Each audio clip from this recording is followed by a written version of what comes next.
Nikon brought us and many other members of the photography press to an event in Oregon to review the 45 megapixel full-frame D850. It would be better if you horses would look over here. Just bring your arm up and back. We've done a bunch of portrait shoots with the D850, both at Nikon press events and for our own business. It's a workhorse. The colors and skin tones look spectacular. The metering system finds faces and nails the exposure basically every time. The ultra-low base ISO 64 provides cleaner images than other cameras, providing the smoothest skin tones. Oh, that's great. At its base ISO 64, it has the greatest dynamic range of any full-frame camera. I was able to recover these shadows from total darkness. You can recover 2.5 stops of blown-out highlights, too.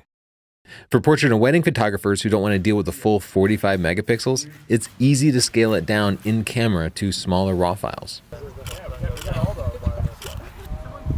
So far, I love shooting with the D850 as much as I've loved shooting with my D810. It's intuitive and it's got really practical features. Now I can use the touchscreen to scroll through my photos and zoom. It's got a rate button, which is great when you're shooting a lot of pictures for a portrait shoot. And it's got an amazing lens selection. You can have the best camera in the world. If you don't have good glass to go with it, it's useless. So I'm using the 100mm 1.4. It's handling this backlighting beautifully. It's so crisp still, it's sharp. Check out these pictures. After 6 months, the D850 has proven to be reliable and powerful enough for professional portrait and wedding use. Nikon's new 70-200 f2.8e overcomes the limitations of its predecessor, and the 105 f1.4 is now our favorite portrait prime. True silent shooting in live view mode helped us get candid street photography, too. I love that the thumbstick allows me to quickly put the focusing point on different eyes, and the autofocus system can keep a person in focus even when they're moving like that. That's perfect for weddings and events. The mirrorless Sony a7R III has eye detection autofocus, so I don't even have to change the AF point. That's even better, except that in a side-by-side test, I found that the D850's focusing accuracy to be about 30% better at nailing focus for close headshots with very shallow depth of field. They both got the job done, however. Okay. Oh, it seems like something's happening. Oh, it's working. Nikon SnapBridge is still the worst Wi-Fi app from any of the major camera manufacturers, with Canon's being the best. When we need to share pictures from our Nikon, we use an SD card reader into our smartphone or tablet rather than messing with the Wi-Fi app. It gets the job done.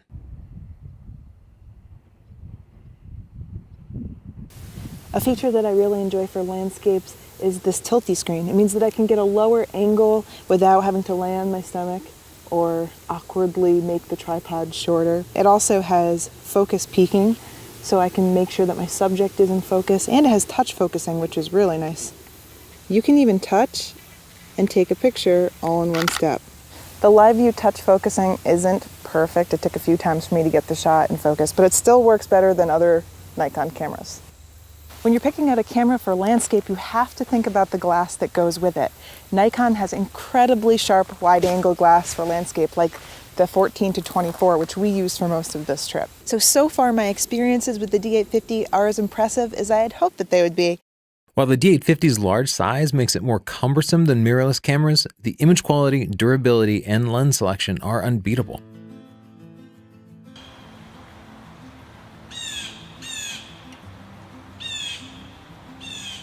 It's in silent mode, so I see a green light, and I guess it's working. It's set up to take pictures every second. I just want to make sure it's working.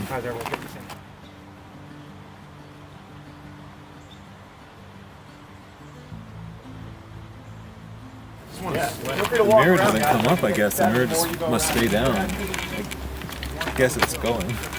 The D850 is the greatest time-lapse camera ever made. Seriously, 45 megapixels lets you create 8K video or do a full 2x crop for 4K video, allowing zooms and pans in post-production.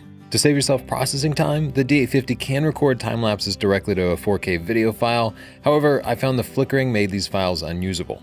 I later used silent mode to schedule a time-lapse from my hotel room without waking myself up. The screen even turns off to maximize battery life. The Sony a7R III doesn't have a time-lapse feature at all. You have to use a separate intervalometer. I would never choose the D850 as a dedicated video camera. I would miss the electronic viewfinder and flip-forward screen of my Panasonic GH5. But as a hybrid shooter who switches between stills and video, the D850 is a great choice. The 4K video is gorgeous, available both full frame and with a 1.5 times crop, and even cleaner than the Sony a7R III.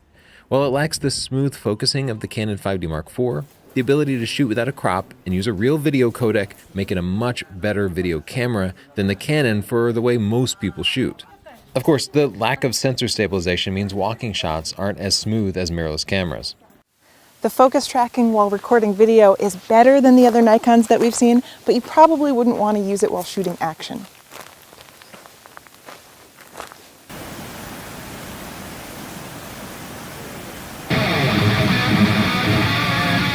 The $3,300 Nikon D850 is a jack of all trades, but is it a master of sports? We shot over 3,000 frames of motocross, kayaking, and soccer at both day and night to put it to the test.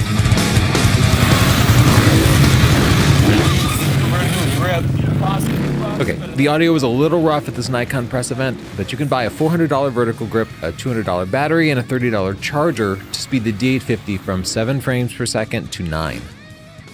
When shooting sports, you're going to come across problems with lighting. The lighting might not always be ideal. You can't always move the athletes, but the great dynamic range on the D850 allows you to bring up the shadows if you want, or you can use high-speed sync and a flash like I'm using, and I'm just filling in the shadows.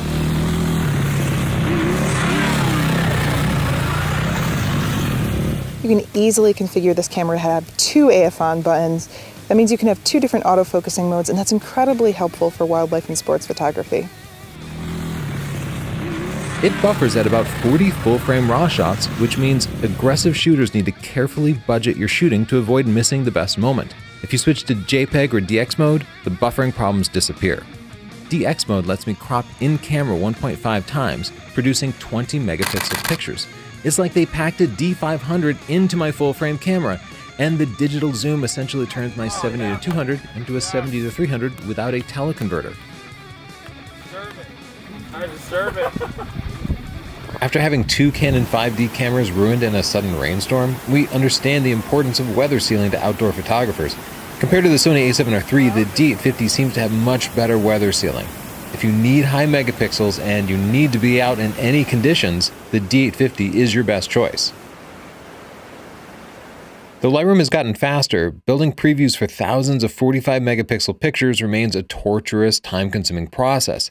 If you don't need the megapixels, you can drop the resolution in camera and speed up processing while reducing your storage costs. If you're a Nikon D810 sport shooter, upgrade to the D850 for the better focusing system and to get 80% more frames per second with the vertical grip. But don't upgrade for the image quality on action shots. We really couldn't tell a difference shooting handheld with a Nikon 7200 f2.8e, either at ISO 64 or ISO 6400. In practice, in the real world, the movement during action shots will negate the extra detail of the higher megapixel sensor. The closest competitors are Nikon's purpose-built sports cameras, the $1,900 D500 and the $6,500 D5. The D500 is half the price of the D850 with grip, and it shoots a full 10 frames per second. However, the D500 has a permanent 1.5 times crop. When you can't get close enough and need to crop anyway, the 2 cameras produce essentially identical images at any ISO. The D850, however, gives you the choice to shoot full frame when you want to, providing cleaner and sharper pictures, especially at higher ISOs. That'll make a huge difference in image quality during night games and dimly lit indoor sports. The D850 is the better camera, but if you're just shooting your kids' games, the D500 will give you good enough results for half the price. Nikon's 3D focusing uses the camera's metering system to track subjects as they move around the frame across multiple focusing points. In our testing, 3D focusing on the D5 and D500 was amazing, blowing away similar features in Canon and Sony cameras. But the D850, despite having the same focusing system as the D5 and D500, just didn't do as good of a job. It constantly lost track of subjects, even jumping to players on the other team with different colored jerseys, or even to the background. It caused us to miss so many shots that we turned off 3D focusing and used the thumbstick to manually select the focusing point. If you love 3D focusing in other cameras, you might not be happy with it on the D850.